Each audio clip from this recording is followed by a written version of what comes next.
Assalamualaikum warahmatullahi wabarakatuh. Baiklah, bertemu lagi dengan Bapak Ahmad Zakir, Bapak Guru PAI kelas 10 ya. Tingkat SMA, SMK, Kurikulum Merdeka ya. Baik, kali ini kita akan menjelaskan tentang bab 2, memahami hakikat dan mewujudkan ketauhidan dengan syu'abul iman atau cabang iman. Oke. Yang pertama, definisi syu'abul iman. Iman berasal dari kata bahasa Arab amana yu'minu imanan, artinya itu beriman atau percaya. Menurut Imam Syafi'i, dalam kitab iman adalah suatu ucapan, perbuatan, dan niat, di mana tidak sempurna jika salah satu tidak bersamaan dengan yang lainnya. Jadi ini harus sempurna ya. Ucapan harus ada, perbuatan juga harus ada, niat juga harus ada. Selanjutnya, pilar iman ada 6, atau kita bisa sebut rukun iman ya. Iman kepada Allah, iman kepada malaikat, iman kepada kitab, iman kepada rasul, iman kepada hari akhir, dan iman kepada qada dan qadar. Cabang selanjutnya, cabang iman ada 77 ya. Sesuai dengan hadis riwayat Muslim. Kebanyakan itu yang mengatakan cabang iman itu ada 77. Bahkan ada yang mengatakan juga 77 lebih gitu ya. Oke, selanjutnya sabda Rasul ya, untuk mendapatkan manisnya iman. Ya, ada 3 hal. Di antaranya, menjadikan Allah dan Rasulnya lebih dicintai dari yang lainnya. Jadi otomatis cinta kepada Allah dan cinta kepada Rasul itu nomor 1. Ya, jangan sampai cinta kita ke manusia selain dari Allah dan Rasul itu dijadikan nomor 1. Cinta kepada pasangan kita itu nomor 1, yang kedua baru cinta pada Allah. Itu kalau misalkan istrinya itu misalkan pelaku maksiat itu bakal menduakan Allah juga. Tidak akan melaksanakan sholat, tidak akan melaksanakan apa gitu ya. Tapi kalau kita cinta kepada Allah, walaupun misalkan punya istri yang menyeleweng atau sejenisnya, tetap kita berpegang teguh pada ajaran Allah Subhanahu wa taala. Yang kedua, mencintai sesuatu semata-mata karena Allah Subhanahu wa taala. Cinta kepada orang tua karena Allah, cinta kepada ibu karena Allah, cinta kepada bapak karena Allah, cinta kepada anak karena Allah, cinta kepada pasangan karena Allah. Dikarenakan Allah semuanya, gitu ya.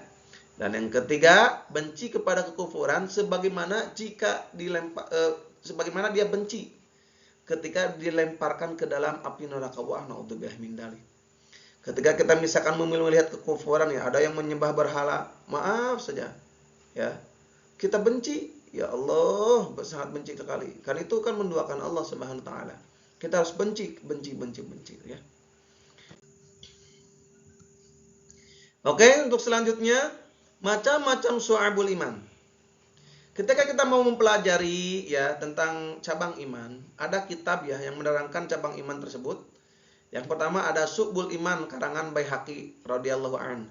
Yang kedua ada Subul Iman karangan Syekh Abdul Jalil radhiyallahu an. Yang ketiga ada Fawadul Minhaj karangan Abu Abdillah Halimi radhiyallahu an. Dan yang terakhir ada Wasful Iman wa Syubuhu ya Imam Abu Hatim radhiyallahu an. Jadi kita kalau misalkan mempelajari tentang cabang iman bisa ini ya, memiliki kitab ini. Untuk selanjutnya, keimanan menyangkut 3 ranah, yaitu ma'rifatun bil qalbi. Namun ma'rifatun bil qalbi itu meyakini dengan hati, gitu ya. Yang kedua ada ikrarun bil lisan, diucapkan dengan lisan. Gitu. Harus nih, diyakini dengan hati, kemudian diucapkan dengan lisan. Yang ketiga ada amalun bil arkan. Nah, amal bil arkan mengamalkan dengan perbuatan anggota badan.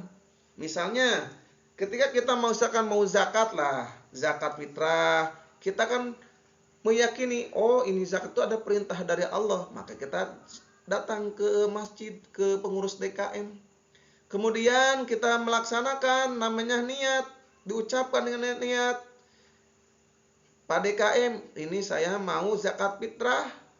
Atau bahkan misalkan ada niat nawaitu an ukhriza zakatal fitri an nafsi lillahi ta'ala gitu ya. Itu langsung dikasih ke pengurus DKM. Itu baru kita perbuatannya mengamalkan, dikasih kan. Apa medianya atau apa yang kita zakat fitrahkan? Itu adalah beras 2,5 kg gitu ya. Kan ada juga infak juga kan, itu tergantung. Ya, kemampuan kita, bisanya berapa. Oke, untuk selanjutnya yaitu syu'abul iman dibagi menjadi 3 bagian, meliputi niat, akidah, dan hati. Yang pertama, niat, akidah, dan hati. Yang kedua, lisan atau ucapan. Yang ketiga, seluruh anggota badan. Ini yang 3 ini karena cabang iman ada 77 ya. Yang niat, akidah, dan hati itu ada 30, lisan itu ada 7, seluruh anggota badan itu ada 40. Kita akan bahas ya satu-satu. Ini cabang iman yang termasuk kelompok niat, akidah, dan hati. Ada 30. Yang pertama, iman kepada Allah, iman kepada malaikat, iman kepada kitab, iman kepada Rasul, iman pada hari akhir, iman kepada qada dan qadar. Ini rukun iman ya. Iman kepada Allah, yakin adanya Allah, percayakan adanya Allah, malaikat juga sama, kitab juga sama, Rasul juga sama, hari akhir juga sama, qada dan qadar juga sama. Ya, gitu ya. Jangan sampai gini. Suka ada pertanyaan gini ya, yang menyesatkan kita juga. Allah itu ada. Contoh buktinya karena ada makhluknya. Tapi kalau tidak ada makhluknya, Allah ada, tetap ada. Ibaratnya gini, saya itu membuat kopiah ini. Ya, membuat kopiah. Untuk saya sendiri ini buat kopiah, mau saya buat mau tidak juga nggak jadi masalah. Kopiah dibuat berarti saya juga ada. Tapi kalau misalnya kopiah saya tidak buat, saya juga tetap ada. Jadi kan untuk Allah itu membuat makhluk dengan isinya itu tidak wajib, benar hukumnya. Gitu ya. Harus yakin dengan malaikat, ada malaikat yang selalu mengikuti kita, Raqib dan Atid. Kitab juga harus yakin ada 4 kitab, Rasul juga ada 25 gitu ya. Hari akhir itu ada hari kiamat, yakin adanya, qada juga sama. Dan yang 7 itu iman kepada kebangkitan setelah mati itu bakal ada. Kita harus meyakini. Setelah dibangkitkan itu bakal ada yaumil mahsyar. Ini yang ke-8. Yang 9, iman bahwa orang mukmin tinggal di surga. Gitu ya. Oke. Yakin ya, orang mukmin itu tinggal di surga dan orang kafir itu tinggal di neraka. Dan yang terakhir itu yang ke-10 ya, mencintai Allah.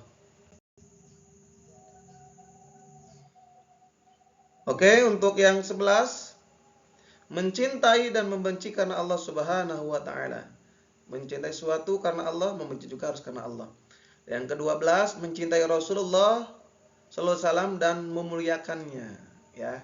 Kita akan selalu memperingati acara Maulid Nabi Muhammad sallallahu alaihi wasallam, ya.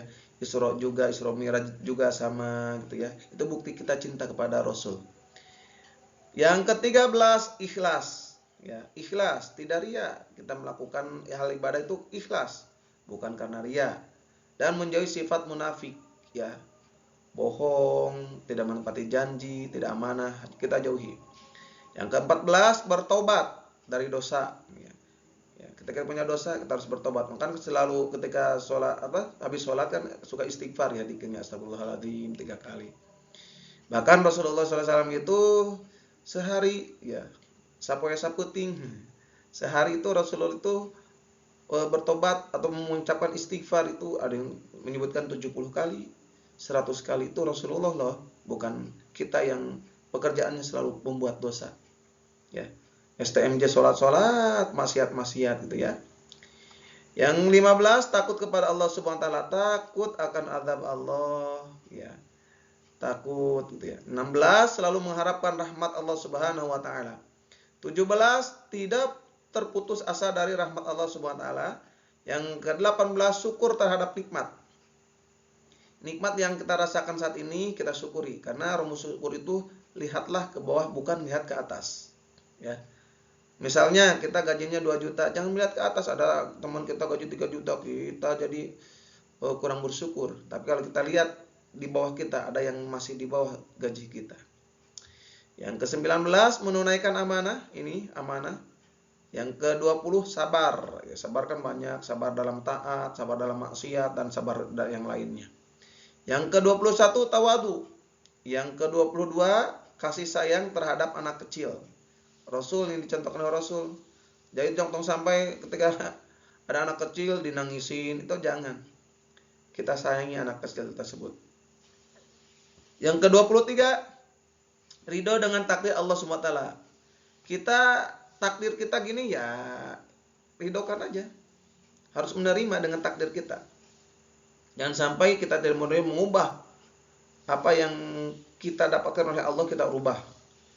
Hidung udah sebagusnya dibikin jadi pesek, hidung yang pesek dibikin jadi mancung, kan itu kurang bersyukur, ya. Selanjutnya tawakal. Ketika kita sudah ikhtiar, doa, kita tawakal kepada Allah, serahkan kepada Allah hasilnya. Yang ke-25 meninggalkan sifat takabur. Oh, sombong diri, takabur tuh kita hilangkan. Yang ke-26 tidak dengki dan iri hati. Iri ketika misalkan melihat kenikmatan orang lain, terus pengen menghancurkan kenikmatan tersebut, jauhi hal tersebut. Yang ke-27 rasa malu, malu ketika melakukan maksiat. Yang ke-28 tidak mudah marah, ya, maka ada timbul sabar gitu ya. 29 tidak menipu, suudzon dan merencanakan keburukan kepada siapapun. Kita harus hindari hal tersebut. Yang ke-30 meninggalkan kecintaan kepada dunia.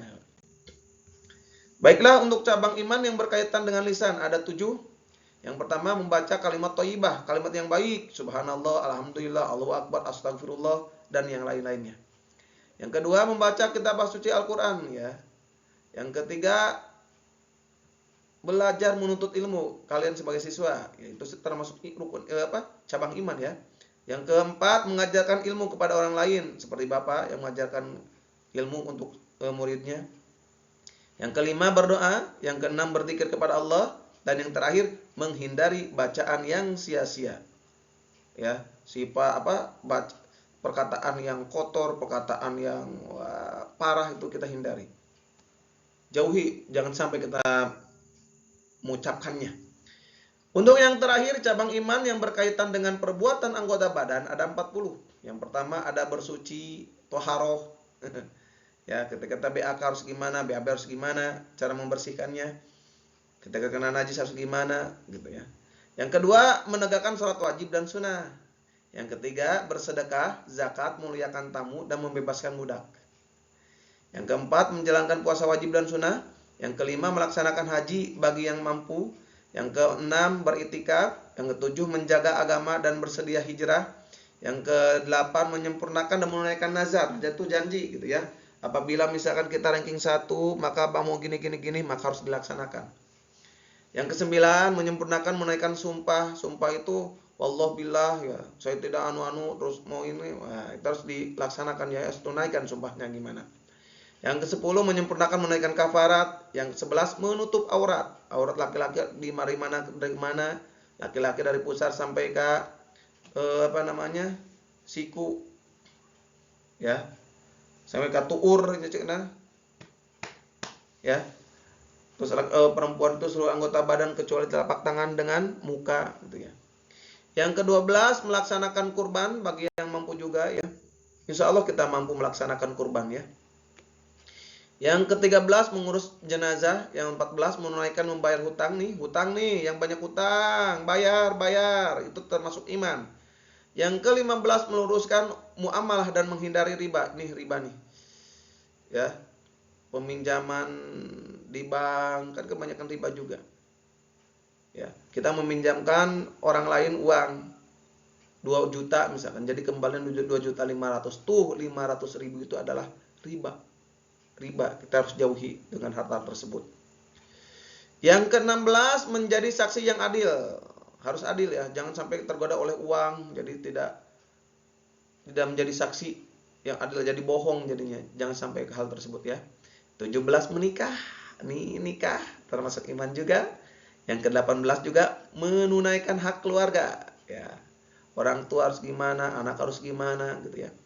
Yang ke-19 berbakti dan menunaikan hak orang tua. Orang tua nih harus gimana nih ke anaknya, gitu ya. Yang ke-20 mendidik anak-anak dengan yang baik. 21 menjalin silaturahmi. 22 taat dan patuh kepada orang tua nih. Selama itu masih keneh perintah yang baik-baik laksanakan. Tapi kalau perintahnya buruk, ya boleh kita tidak taat kepada orang tua. Yang ke-23 menegakkan pemerintah yang adil. Yang ke-24 mendukung dalam kebenaran, harus dukung, ya. Kalau ada kebenaran harus didukung. 25 menaati hakim dan pemerintah. Selama pemerintah misalkan memberi keputusan tidak melanggar aturan agama Islam, maka kita harus taati. Karena itu termasuk iman juga, ya. 26, memperbaiki hubungan antar sesama. Oke, untuk 27, menolong orang lain dalam kebaikan. Yang ke-28, amar ma'ruf nahi munkar. Yang ke-29, menegakkan hukum Islam. Yang 30, berjihad. Waduh, Masya Allah. Yang 31, menunaikan amanah. 32, memberi dan membayar hutang. Hutang lagi nih ada. 33, memberi hak tetangga dan memuliakannya. Ini tetangga juga nih. Kita tetangga itu harus memuliakan, harus gimana gitu ya. 34, mencari harta yang halal. Jangan sampai yang haram kita sikat juga. Harus jauhi dengan yang haram. Sedikit tapi halalan thayyiban. Halal bersih. Ya, barokah itu yang paling enak kita makan. Yang ke-35, menyedekahkan harta sedekah. 36, memberi dan menjawab salam. Wah, ini termasuk iman. Yang ke-37, mendoakan orang yang bersin. Ada yang bersin, syam. Maka kita mengucapkan ya harmukallah. Bagi yang bersinnya, alhamdulillah, gitu ya. 38,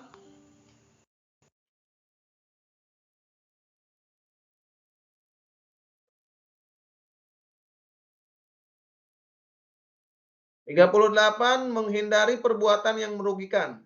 39, menghindari permainan senda gurau. Ini yang main game harus dibatasi ya. Yang ke-40, menyingkirkan benda-benda yang mengganggu di jalan. Kalau misalnya kita menemukan di jalan itu paku, maka kita pinggirkan. Bertemu dengan yang barang tajam, juri dan lain, kita pinggirkan aja, buang. Supaya ada yang lewat tuh aman.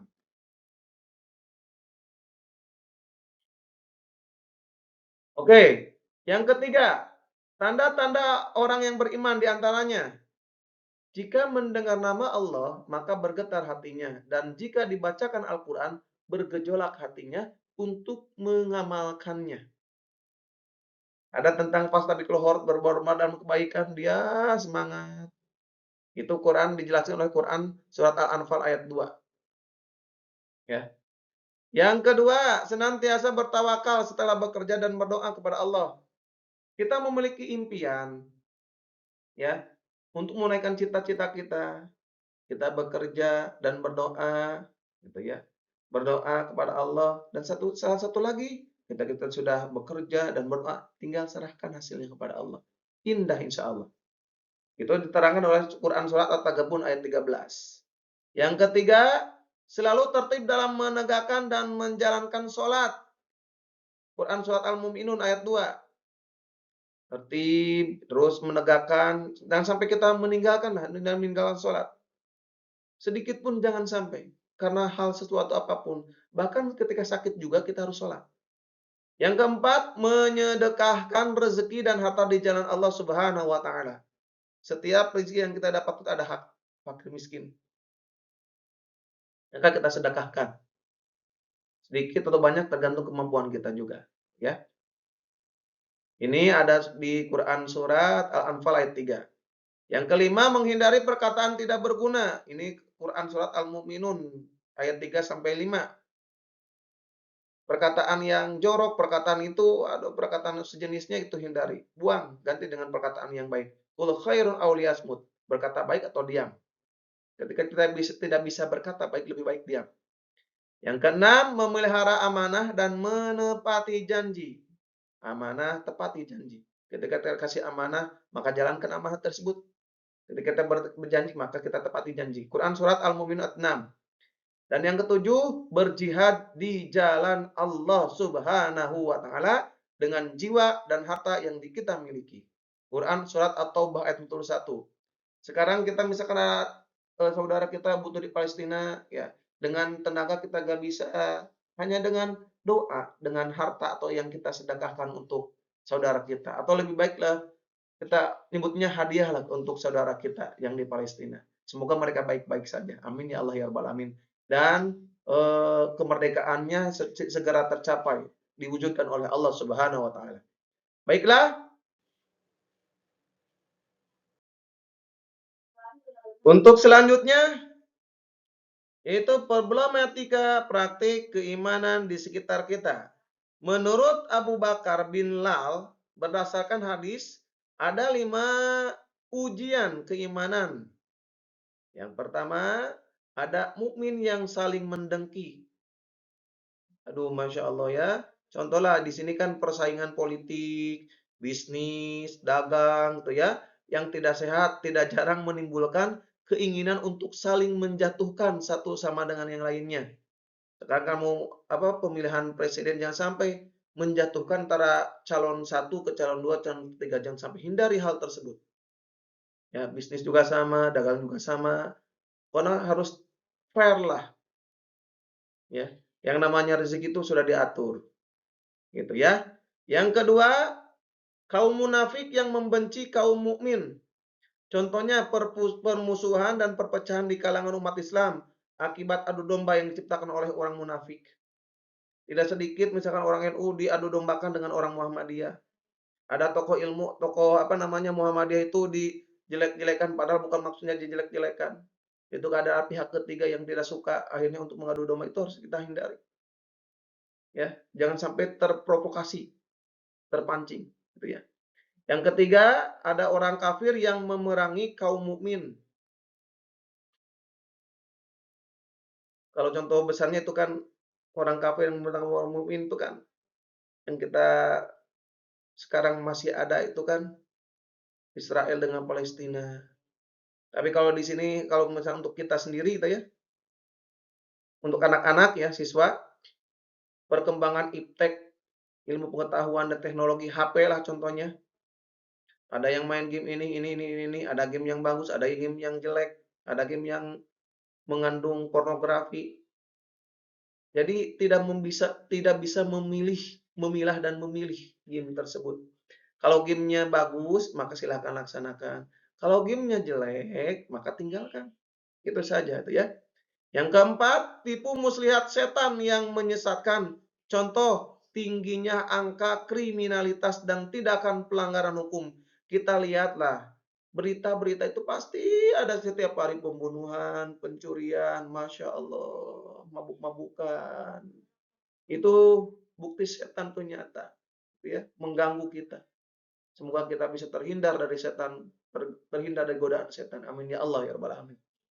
Yang kelima, godaan hawa nafsu dari dalam diri setiap mukmin. Contohnya, mukmin berjanji ke dirinya sendiri untuk istiqomah dalam ibadah, tapi masih belum bisa melakukan hal tersebut. Terasa oleh Bapak sendiri, gitu ya. Susah menjaga istiqomah ini. Tapi kita harus semangat menjaga istiqomah ya. Kalian misalkan awalnya semangat dalam hal belajar, suatu saat tidak semangat itu karena hawa nafsu kita lawan hawa nafsu tersebut. Oke, untuk yang terakhir pembahasan terakhir adalah hikmah dan manfaat syu'abul iman. Di antaranya untuk kehidupan sehari-hari kita, satu, iman menghilangkan sifat kepercayaan manusia terhadap makhluknya. Percaya, contohnya ya, rezeki. Rezeki itu Allah yang ngatur. Jangan sampai rezeki kita itu seolah-olah diatur oleh bos, seolah-olah diatur oleh manusia. Tidak, rezeki itu Allah yang ngatur. Mau sedikit, mau banyak, Allah yang ngatur. Perantaranya bisa lewat manusia, gitu ya. Karena iman, karena rezeki itu rezeki jodoh, gitu ya. Itu kan Allah yang ngatur. Yang kedua, iman menanamkan sikap tidak takut menghadapi kematian. Kenapa? Karena kita iman. Kalau tidak iman, mah nggak bakalan, pasti kalau nggak iman bakal takut atau menghadapi kematiannya. Karena kita iman kepada Al-Quran. Dalam Al-Quran ada kullu nafsin dha'iqatul maut. Setiap yang bernyawa pasti akan merasakan maut. Kita juga semua pasti bakal maut. Cuman kita berdoa kepada Allah supaya kita mautnya itu dalam keadaan husnul khotimah, lagi dalam ibadah. Amin ya Allah ya rabbal alamin. Yang ketiga, iman akan membuat mukmin menjadi jiwa yang tenang. Aduh, Masya Allah. Kalau kita sudah merasakan manisnya iman itu, hati itu tenang, jiwa itu tenang, gitu ya. Kita kehilangan harta, harta itu kan milik Allah, akan diambil oleh Allah, ya nggak apa-apa. Tenang aja, biasa aja. Ya, santai aja, gitu ya. Yang keempat, iman mewujudkan kehidupan yang lebih baik dan berkualitas. Pastinya. Kan dalam keimanan itu orang yang beruntung itu kan yang lebih baik dari hari sebelumnya. Lebih baik, pasti berkualitas juga harus kita ditingkatkan juga gitu ya. Teknologi, ilmu pengetahuan teknologi itu kan sama, diperintahkan dalam Al-Quran juga. Kita harus menuntut hal tersebut, pengetahuan-pengetahuan yang update itu, supaya tidak ketinggalan, gitu ya. Sehingga kehidupan kita juga akan lebih baik, di dunia lebih baik, di akhirat juga pasti lebih baik, gitu ya. Yang kelima, iman menumbuhkan sikap ikhlas. Kita beribadah itu lillahi ta'ala, ikhlas karena Allah. Kita sedekah lillahi ta'ala karena Allah, bukan karena manusia. Bukan karena riya. Ya, ingin dilihat oleh orang lain. Na'udzubillah min dzalik. Yang keenam, iman akan mendatangkan keberuntungan di dunia maupun di akhirat, insya Allah. Bukan di dunia saja, di akhirat juga sama. Ketika kita iman, kita disayangi oleh Allah, apa yang kita inginkan, kalau kita disayangi oleh Allah, pasti akan diwujudkan. Ketika kita sudah beriman, maka di dunia akan beruntung, di akhirat juga akan beruntung. Beruntung itu kita masuk ke dalam surga Allah. Amin ya Allah ya Rabbal Alamin. Oke, yang terakhir adalah iman mencegah penyakit jasmani dan rohani. Jasmani di dalam tubuh yang kuat, ya, di dalam tubuh yang kuat, itu kan Allah mencintai orang yang sehat dan kuat. Walaupun sama-sama di sana itu ada iman, tapi karena hal tersebut disuruh kan Rasulullah itu kan suka olahraga juga. Semoga bisa menjadi pedoman kita gitu ya. Jasmani rohani juga sama untuk memerangi hawa nafsu kita.